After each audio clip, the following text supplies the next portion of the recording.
The ruins of cities long buried beneath earth and dust still whisper of greatness. But in the plains once ruled by the Indus, there is a silence even deeper than stone. A civilization lost not in war nor in fire, but in mystery. There are no triumphant chronicles, no soaring monuments inscribed with the pride of kings.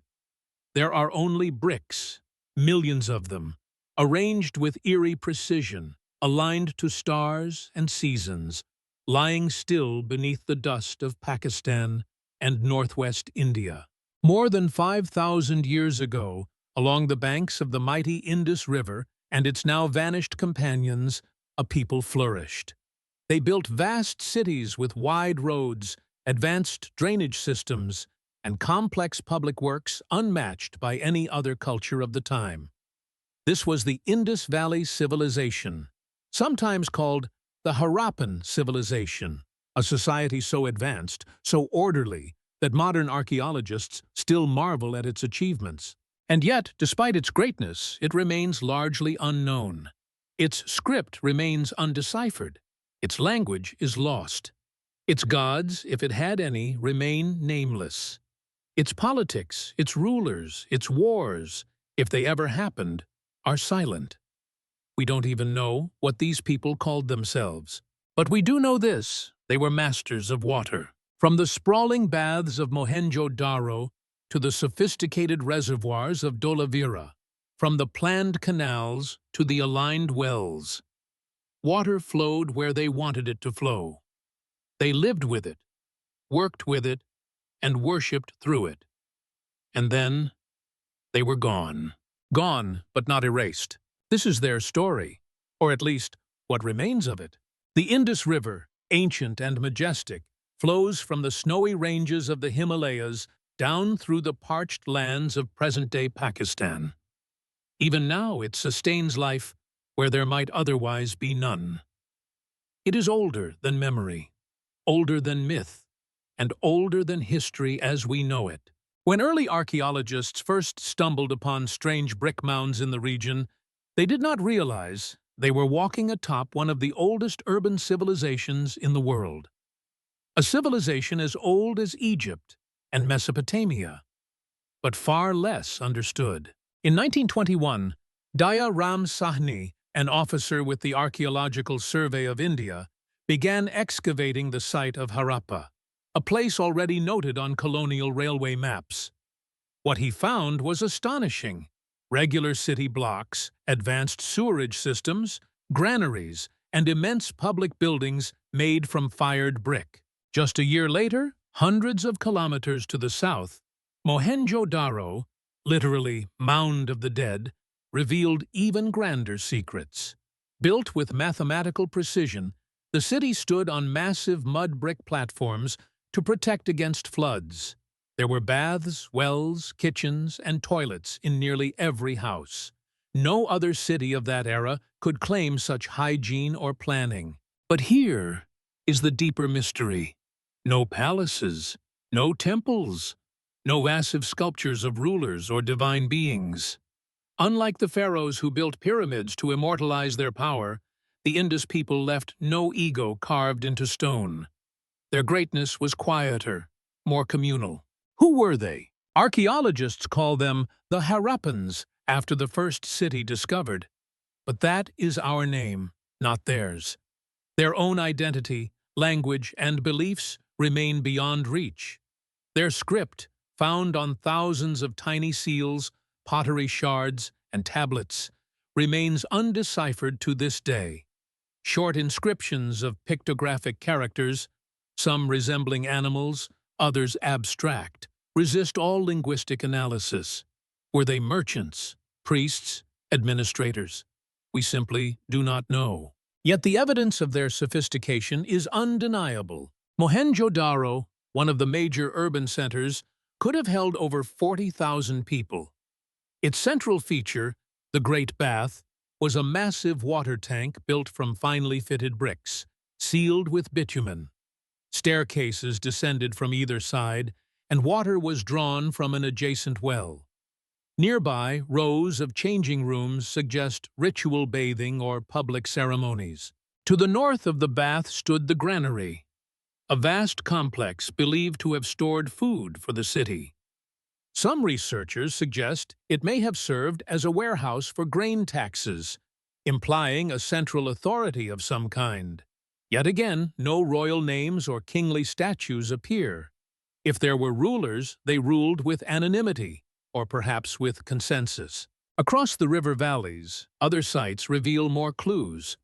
Dholavira, located in the Rann of Kutch in present-day Gujarat, India, shows a city divided into multiple sections, an upper town, middle town, and lower town, with wide roads and a system of stone reservoirs. Its water management was particularly impressive: rainwater harvesting, stone dams, and a series of connected reservoirs ensured year-round access to clean water in an otherwise arid landscape.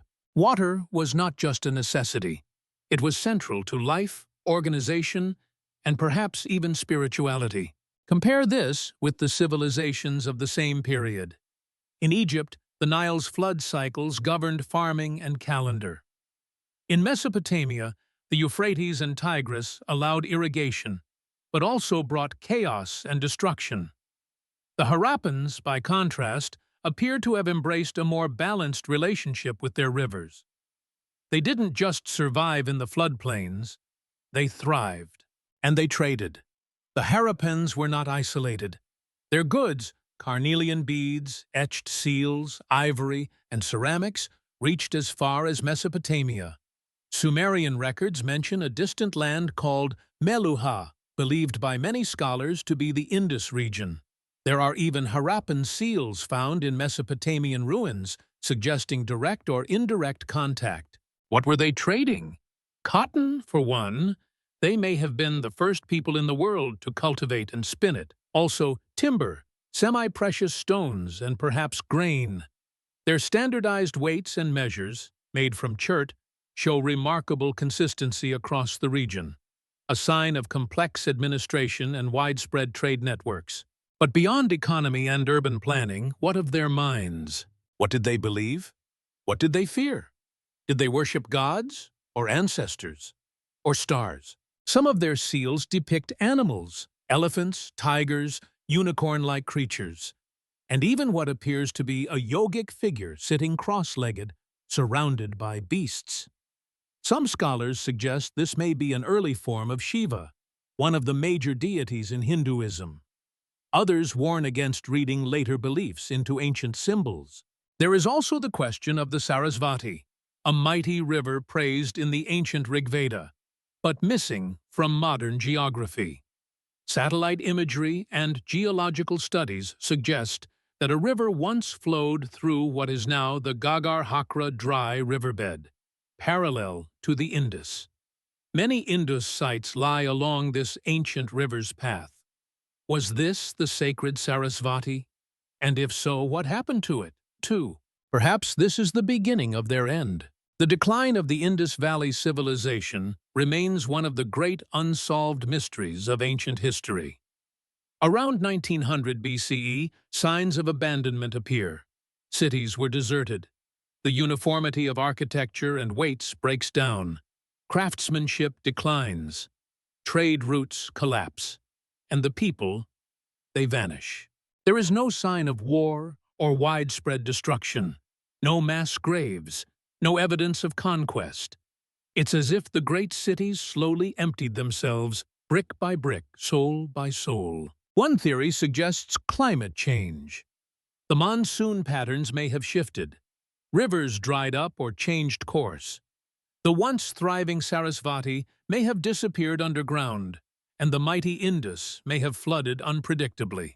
Without reliable water, the very foundation of their society, water management, agriculture, urban life, would have crumbled. Others propose tectonic activity. The region sits on fault lines. A major earthquake could have disrupted river systems, collapsed cities, and triggered mass migrations. Some even suggest internal societal changes. Perhaps decentralization led to fragmentation. As trade networks failed, cities could no longer sustain their complex economies. But all of this is speculation. What is certain is that the Harappans did not vanish without a trace. Their descendants may have migrated eastward toward the Ganges plains. They may have merged with other communities, bringing their knowledge of urban planning and water management. Echoes of their culture persist in later Indian traditions, in symbols, rituals, and perhaps even in the idea of water as sacred. Their story, once buried beneath centuries of dust, is still emerging, and we are only just beginning to understand its depth.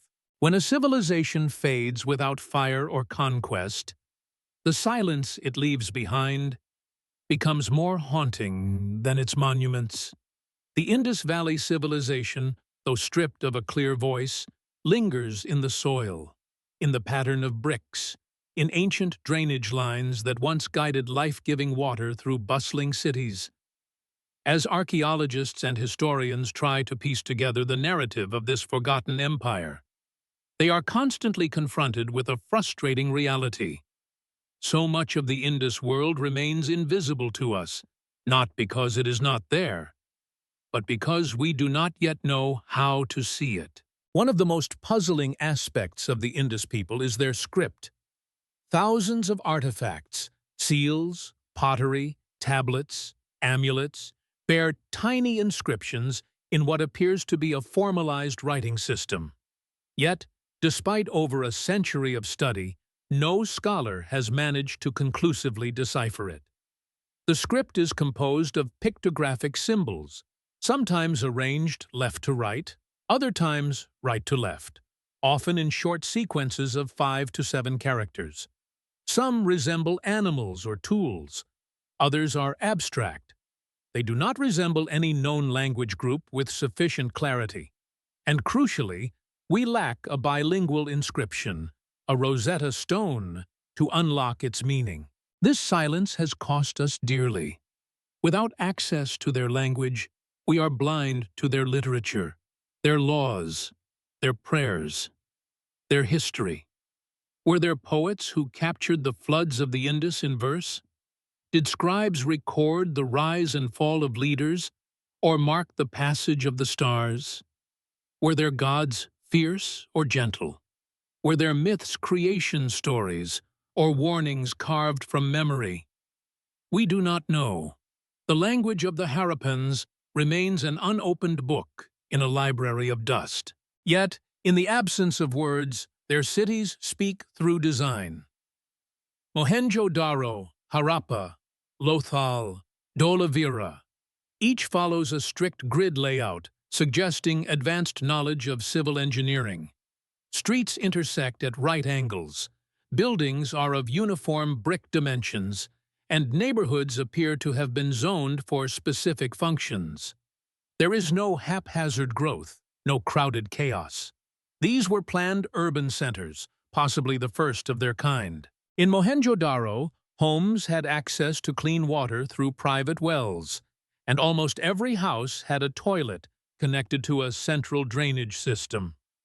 The drains were covered and channeled waste away from the city. Some homes had upstairs bathrooms that emptied into vertical chutes, the earliest known indoor plumbing. The level of civic planning, especially related to water and sanitation, was not matched again until the Roman Empire, over 2 millennia later. The water systems of Dholavira are particularly astonishing. Located in a desert area with little rainfall, the people of Dholavira constructed massive reservoirs, dams, and stormwater channels to capture and store every drop of water that passed through the region. Some of the water tanks were so large and precisely cut into stone that they still hold rain today. Their ingenuity allowed them to thrive in an arid land by turning water into wealth. They were not just engineers, they were hydrologists. In the port city of Lothal, the Harappans may have built one of the world's first known dockyards. Situated near the Gulf of Kambat, in present-day India, Lothal was connected by a canal to navigable waterways. Archaeologists discovered a large rectangular basin with walls made of burnt bricks, which they believe was used to berth ships. If this was indeed a functioning dock, then the Harappans were not just traders, they were seafarers. But whom did they trade with? In Mesopotamian tablets from around 2300 BCE, the Sumerians referred to a land called Meluha, a distant, wealthy region known for exotic woods, lapis lazuli, carnelian, and ivory. Many scholars agree that Meluha refers to the Indus region.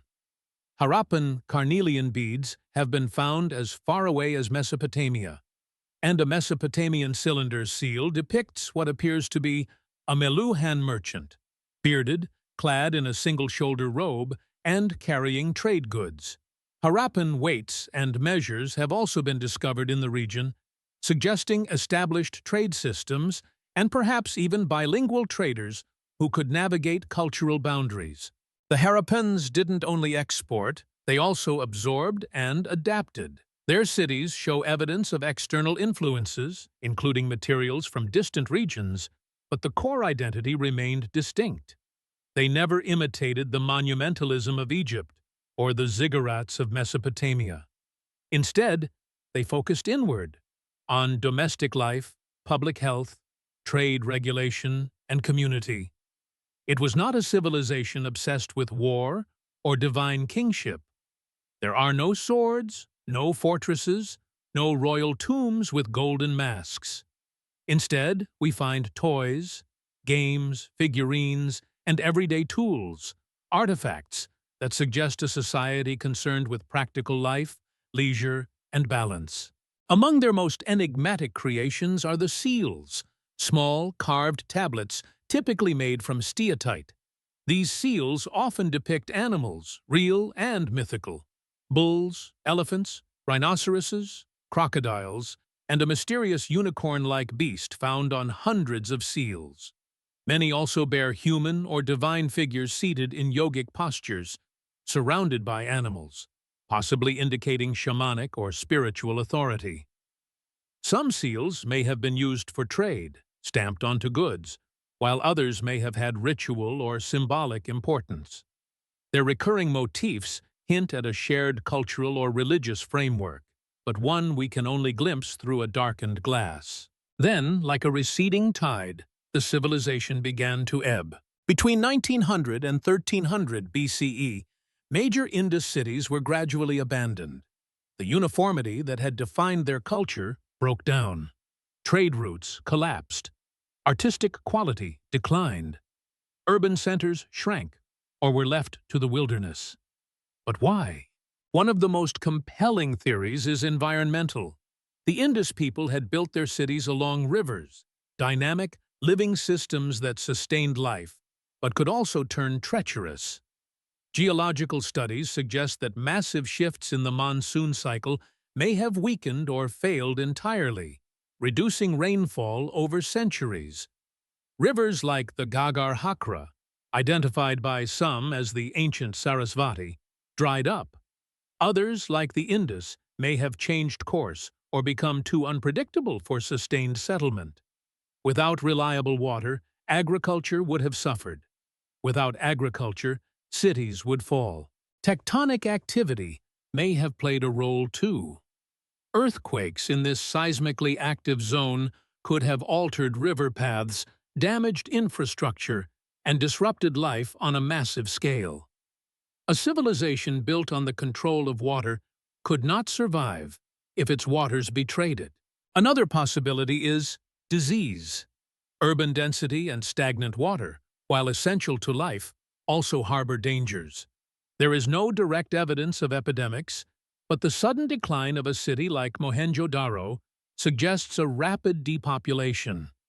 Were these people struck by illness, famine, or internal collapse? The truth remains elusive. Some scholars point to migration. The Indus Valley was not an isolated bubble, but part of a larger network of cultures. As environmental stress mounted, communities may have moved eastward toward the fertile Ganges Plain, where new settlements began to rise. Over time, the descendants of the Indus people may have merged with other populations, bringing with them knowledge of urban planning, agriculture, and spirituality. In the centuries that followed, new cultural patterns emerged in South Asia. The Vedic Age, marked by the arrival of Indo-Aryan language speakers and the composition of sacred hymns, reshaped the religious and social landscape. But whether these newcomers coexisted with the remnants of the Indus civilization or displaced them entirely remains a matter of intense debate. What is clear is that the story of ancient India is not one of simple replacement, but of layers, civilizations rising, fading, and influencing each other in unseen ways. Today, the legacy of the Harappans lives on in the subconscious of South Asia. The reverence for rivers, the importance of ritual cleansing with water, the grid layouts of ancient temples, the use of terracotta, the symbolic animals of Hindu mythology, all may carry faint echoes of this lost world. But they are only whispers. The true voice of the Indus people remains locked behind undeciphered signs and buried in broken bricks. Still, their silence speaks. It tells us that greatness does not always announce itself in marble statues or conquests. Sometimes it lies in how a people live with nature, not by dominating it, but by adapting to it, channeling it and honoring it. The Harappans did not carve their names into history with blood and fire. They built with water, lived with water, and vanished, like water, leaving only the shape of their absence. Centuries after the last brick was laid in Mohenjo-daro, and long after the last drain in Dholavira stopped channeling rainwater, the world forgot the Indus civilization. Unlike Egypt and Mesopotamia, whose monuments towered defiantly into the future, the cities of the Indus Valley were swallowed by the land. Trees grew over them, sand drifted in. Their rivers, once wide and life-giving, either dried into ghost beds or shifted beyond recognition. Without kings' names carved in stone or epics passed down in sacred texts, the Indus people faded from memory. They became shadows beneath the plow. When the British colonized the Indian subcontinent in the 19th century, they unknowingly walked across the remains of this ancient world. British engineers building railways in the Punjab and Sindh regions unearthed strange bricks, uniform, baked, and unnaturally precise. Rather than recognize their historical significance, many of these bricks were carted off and used as construction material for tracks and buildings. It was not until the 1920s that John Marshall and other archaeologists realized they were dealing with a previously unknown civilization, one that predated the Mauryas, the Guptas, and even the early Vedic age. The discovery of Mohenjo-daro and Harappa changed the historical landscape of South Asia. These weren't mere village ruins. They were vast cities with citadels, granaries, standardized weights, and evidence of long-distance trade. The timelines of human civilization were revised. Suddenly, the Indian subcontinent was no longer a passive recipient of culture from the West. It was one of its earliest innovators. But with the recognition came another realization. We understood almost nothing about them. Unlike the Rosetta Stone that unlocked ancient Egyptian, or the clay tablets that revealed Sumerian cuneiform, no bilingual inscription has emerged to decipher the Indus script. The brevity of the inscriptions, the absence of long texts, and the undecided direction of writing complicate every effort. Hundreds of scholars, linguists, epigraphers, computer scientists, have tried to crack the code. Some suggest the script may represent a Proto-Dravidian language, linking it to Tamil or other southern Indian tongues. Others argue it might not even be a true language, but a system of symbols akin to logos or religious markings. Without consensus, the debate continues, and the Harappans remain silent. And yet, their influence lingers, subtly but deeply. Modern South Asia still shows the fingerprints of the Indus people. The emphasis on cleanliness, particularly the practice of washing before meals or religious rituals, may echo the water-focused lives of the Harappans. The use of terracotta bangles, figurines, and toys persists in rural markets. Even the preference for symmetrical design, courtyards, and aligned architecture in traditional Indian homes might trace back to ancient city planning principles from Harappa and Mohenjo-daro.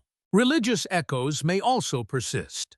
The image of a seated figure in yogic posture on several seals, often surrounded by animals, has led some to speculate a proto-form of Shiva, or a precursor to yogic tradition. While such claims remain speculative, they raise fascinating questions about continuity in cultural and spiritual frameworks. Could the gods of today's subcontinent be the distant grandchildren of Indus deities, their forms reshaped over millennia of oral retelling and spiritual evolution? But the Indus people did not only leave behind relics, they left behind a legacy of balance, a way of living in harmony with their environment. In an age before climate control, plastic, and industrial machinery, they constructed cities that remained cool in the summer and drained in the monsoon.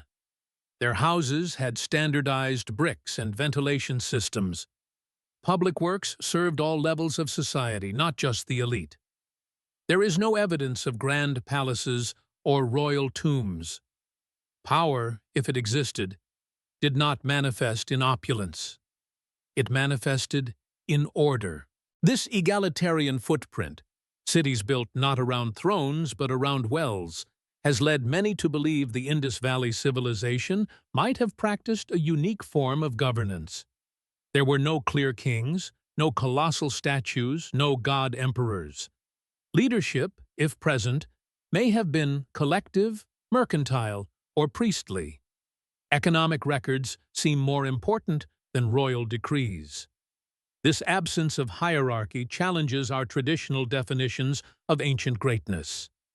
The Indus civilization may have been powerful because it avoided centralized oppression, not in spite of it. Yet that same strength may have made them vulnerable to collapse. When crisis struck, whether environmental or economic, a decentralized society might have lacked the mechanisms to respond uniformly. Each city may have faced its own struggles, adapted in its own ways, or failed alone. Some were gradually abandoned. Others show signs of hasty departure. It is possible that rather than falling with a thunderous crash, the Indus civilization evaporated slowly, like morning mist burning off under an unforgiving sun. Today, we stand at a moment in history where the lessons of the Indus people are more relevant than ever. As modern societies face rising temperatures, erratic rainfall, collapsing infrastructure, and water shortages, we are being forced to confront the same challenge. How do we live with water, not against it? The Harappans may not have had our technology, but they had wisdom born of attention. They observed nature. They mapped floodplains. They engineered homes and cities not to defy the monsoon, but to welcome and channel it. Where we build barriers, they built flow. Where we chased dominance, they sought balance.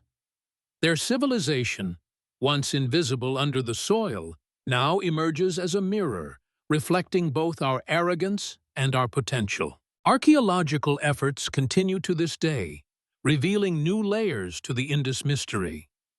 Excavations in Rakhigarhi, Bahirana, and other sites in India have pushed the origins of the civilization back to as early as 7000 BCE, suggesting that what we call the Indus Valley Civilization may be just one chapter in an even older tradition of settlement and innovation. Genetic studies have shown that the Harappans contributed significantly to the ancestry of modern South Asians, bridging the gap between the Neolithic and the Vedic age. Still, there is a sadness that lingers, a sense of how much we have lost. What songs did they sing as the rains came? What names did they give to their rivers, their gods, their lovers?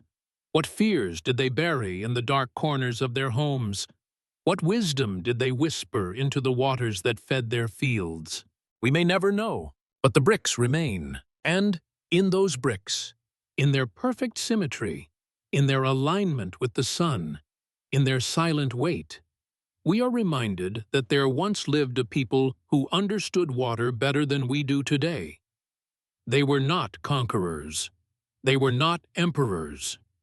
They were not warriors. They were maestros del agua, masters of water.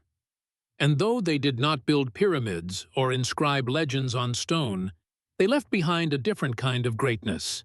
Cities that breathed with the seasons, homes that listened to the sky, and a civilization that rose from the river and dissolved into it, like a dream returning to the source. Long after their cities were buried and their names forgotten, the spirit of the Indus Valley people seemed to ripple quietly beneath the currents of time, waiting to be remembered. The continuity of their ethos, their respect for balance, community, and natural harmony, can be traced like faint fingerprints across the culture of South Asia. Yet, as the world accelerated into the modern age, these whispers of a once thriving civilization were nearly drowned out by louder narratives of conquest, empire, and technological dominance. Still, the ruins of Harappa and Mohenjo-daro endure, not merely as archaeological sites, but as silent testaments to a more measured way of life. Today, Mohenjo-daro stands as a haunting skeleton of urban genius. Its well-laid streets, now wind-blown and cracked, stretch with mathematical precision. The Great Bath, a massive, waterproofed pool with wide steps and side chambers, still collects rain during monsoon, defying time. Nearby lie the remnants of a sophisticated drainage system, a grid of underground sewers so expertly constructed that many argue it surpasses some systems in modern South Asian cities. And then, of course, there are the granaries and warehouses, structures built not for grandeur, but for service to the people. They speak of a civilization that valued planning, storage, and foresight. A civilization that, in its quiet way, prepared not for domination, but for sustainability. In a world increasingly defined by scarcity of water, food, and space, the Harappan model becomes eerily prescient. They did not exhaust their resources, they managed them. They did not war for rivers, they harnessed them. Where so many ancient cultures celebrated military might, the Indus people seemed to celebrate engineering, measurement, and civic responsibility. What kind of society values standard-sized bricks over swords? A society that does not fear the future because it builds for it. Their greatness was infrastructural. It was subtle, but deeply rooted. Yet even this sophisticated system had its limits. Climate data recovered from lake sediments and fossilized pollen samples tells us that the environment began to shift dramatically around 1900 BCE. Rainfall patterns changed. The monsoon weakened. The mighty Sarasvati River, once considered the cradle of Indus settlements, began to dry. With no unified state to mobilize a massive response, each city had to adapt alone or perish. Some, like Lothal, attempted to reorient their economies. Others, like Kalibangan, were simply abandoned. People moved eastward, perhaps toward the Ganges basin, giving birth to new settlements and ideas. But the cohesive identity of the Indus Valley was lost. It did not fall to invasion or disease. It dissolved in the wind like a sand mandala, leaving only fragments. Those fragments still puzzle modern researchers. Who were these people? What language did they speak? What beliefs guided their lives? The Indus script, composed of short symbols inscribed on seals, pottery, and copper tablets, remains one of archaeology's most elusive mysteries. Each seal, often beautifully etched with animals, abstract motifs, and undeciphered script, offers clues, but no key. Were these seals commercial tokens, religious sigils, or both? The animal motifs, such as the unicorn bull or the yogic horned figure, have prompted comparisons with Hindu symbology, but caution is needed. Thousands of years lie between them. Connections can inspire wonder or create illusions. Modern technology has taken up the challenge. Computational linguists have applied AI to detect linguistic patterns in the script. Machine learning algorithms have tried to find connections between Harappan and known proto-languages. Still, the inscriptions remain frustratingly short, rarely longer than a few symbols. Without a Rosetta Stone or bilingual text, every theory rests on probability, not proof. And yet, this silence is poetic. The civilization that gave so much to the world, urban design, flood control, balanced living, did so without raising its voice. The Indus people were also travelers. Artifacts from distant regions, lapis lazuli from Afghanistan, copper from Rajasthan, shells from the Arabian Sea, have been found in Harappan sites. Likewise, Indus seals have turned up in Mesopotamia, suggesting active trade with the Sumerians. What conversations took place in those merchant ports? What cultural exchanges unfolded in those markets by the sea? In a time when travel was perilous and communication slow, the Indus people formed trade routes that spanned thousands of kilometers. They left no epic to describe their voyages, only beads, pottery, and precision weights. But trade was only part of their legacy. Equally vital was their reverence for nature. The civilization was deeply attuned to its landscape. Their cities were not forced upon the land. They flowed with it. The orientation of streets respected wind directions for ventilation. Buildings were placed to harness light and minimize heat. Drainage systems ensured that even in floods, the cities would not drown. There is no evidence of large-scale deforestation or destructive mining. Their urban footprint was light, not primitive, but intentional. This ecological sensitivity stands in stark contrast to many civilizations that consumed their environments until collapse. The Indus people remind us that sustainability is not a modern concept. It is an ancient wisdom we have forgotten. One cannot help but wonder what moral compass guided such a society. With no evidence of slavery, no monumental statues to glorify rulers, and no signs of institutional violence, the Harappan world appears to have been strikingly egalitarian. That does not mean it was utopia. Inequality and conflict likely existed.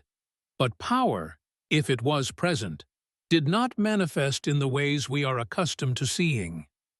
It wore no crown. It built no ziggurat. It lay buried in drains, in bricks, in the quiet choreography of collective effort. Even their art was subtle. Harappan pottery, though utilitarian, often featured delicate motifs: peacocks, leaves, fish. Terracotta figurines captured domestic life: mother goddesses, toy carts, cattle. These were not monuments to conquest, but to continuity. The people celebrated life, not legend. They built for generations, not just for the present. And therein lies their truest genius, an understanding that civilization is not defined by the sword or the temple, but by the quality of its daily life, the access to clean water, the safety of children, the integrity of trade. But the past does not survive on memory alone. Mohenjo-daro, once one of the world's most advanced cities, now fights a losing battle against time. Rising groundwater, unchecked tourism, and neglect have left many structures at risk. The very systems that once managed floods are now clogged with debris. Preservation efforts, though commendable, are slow and underfunded. Meanwhile, political tensions between India and Pakistan have hindered joint research, fragmenting the study of this shared heritage. The story of the Indus Valley is not just one of archaeology. It is a story of identity. In both India and Pakistan, the Harappan past has become a symbol of pride, but also a battleground for competing narratives. Was the civilization Vedic or pre-Vedic, Dravidian or Indo-Aryan? Such questions, while important to historians, sometimes overshadow the larger truth. The Indus Valley was a human achievement, one that transcends borders. It belongs to the world, not to any one nation, religion, or language. To remember the Indus people is not merely to excavate their cities, it is to revive their values, cooperation, foresight, respect for nature, and humility before time. In an age obsessed with acceleration and consumption, their slow, deliberate rhythm offers a counterpoint. It suggests that progress does not require ruin, that prosperity can coexist with moderation, that cities can rise without choking the rivers that give them life. Their silence is not emptiness. It is invitation, a call to listen, not just to their ruins, but to the earth, the water, and to each other. As we reach the twilight of this long-forgotten empire's story, the enduring riddle of the Indus Valley Civilization continues to echo not in monuments of marble or the loud proclamations of kings, but in the quiet genius of brickwork, water channels, and a vision of urban life thousands of years ahead of its time. Their greatness was not loud, but deep, rooted in principles that now feel more urgent than ever. In an age where cities grow bloated and suffocate beneath the weight of their own expansion, the Indus people show us that true civilization lies not in vertical ambition, but in horizontal wisdom, in the flow of water, the rhythm of seasons, the hum of balanced life. In the Indus world, water was not a commodity to be exploited, but a sacred thread that bound every corner of their society. They channeled it respectfully, bathed in it ritually, harvested it wisely. Their reservoirs and cisterns were not only technological marvels, but spiritual spaces.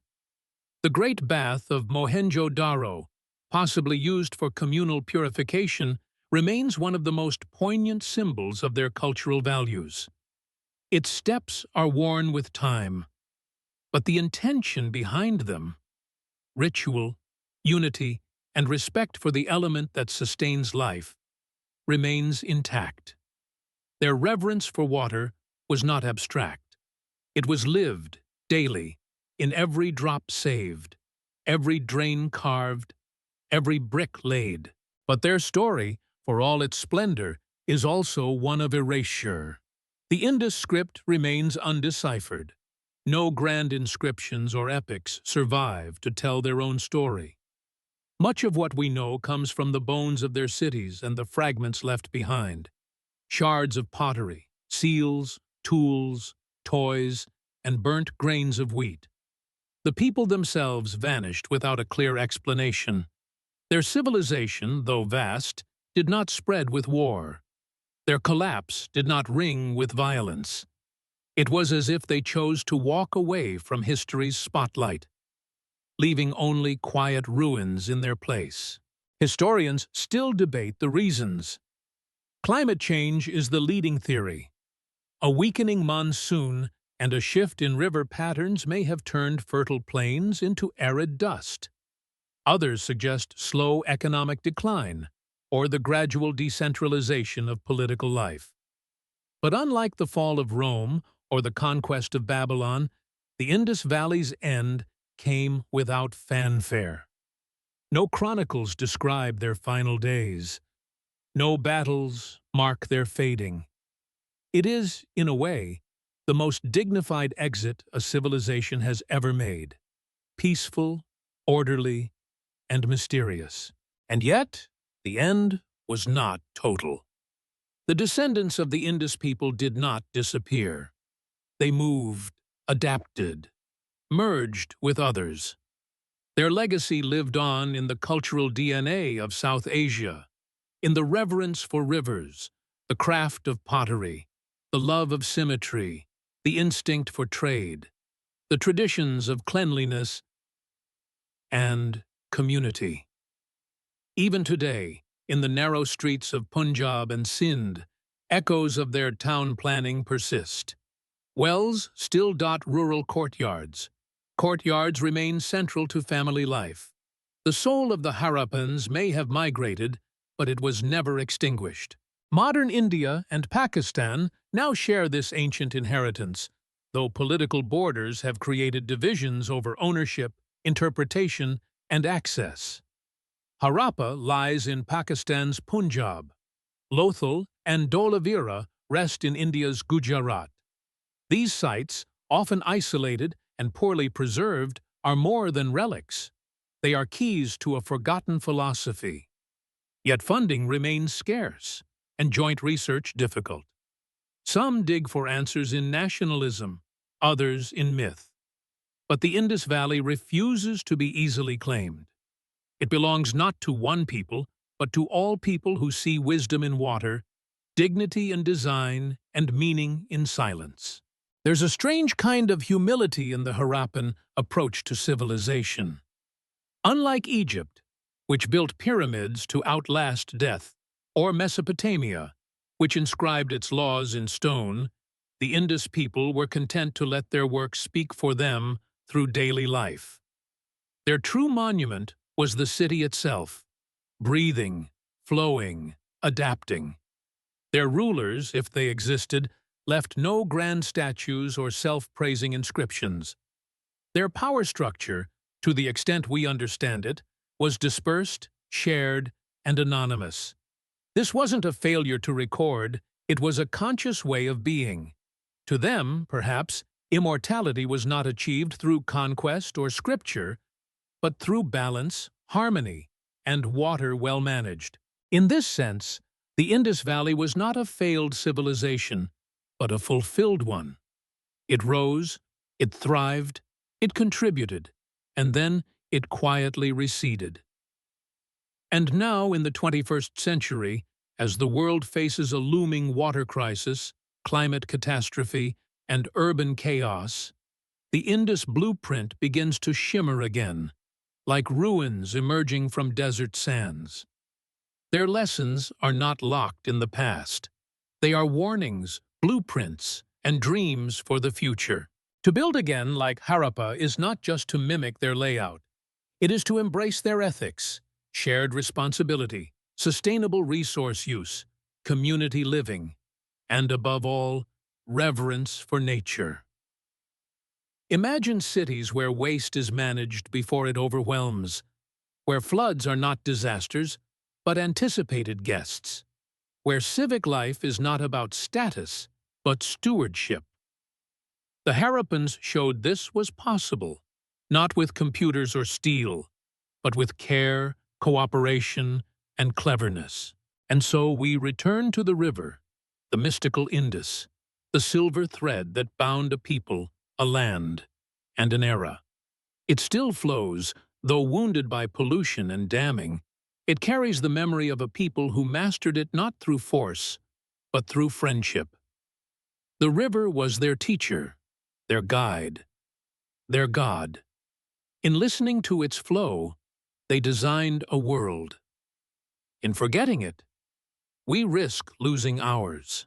Let us not forget, let us listen again. If you've journeyed with us through the hidden corridors of this lost empire, we invite you to leave your thoughts in the comments. What resonates most with you about the Indus people? Their silence? Or the fact that their greatest strength was water itself? Like and subscribe for more stories of forgotten civilizations, and let the wisdom of the past shape the cities of tomorrow.